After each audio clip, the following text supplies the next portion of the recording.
Hello. Louder, louder. Hello.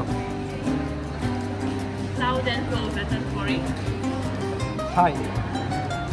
So this table has three ideas. When you will use microphones and say, for example, hello, you will see your voice changing into the light. And we want to show, using this, that table is placed for meeting with people and talking. And when we are talking, we have opportunity to create something together.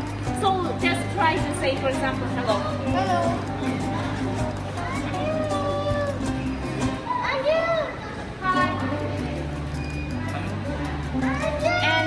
Idea of this table, we are showing you products, materials that we have in Poland. Mainly you can see wood and also our pavilion made of wood because Poland is the second place after China for making furniture in the world.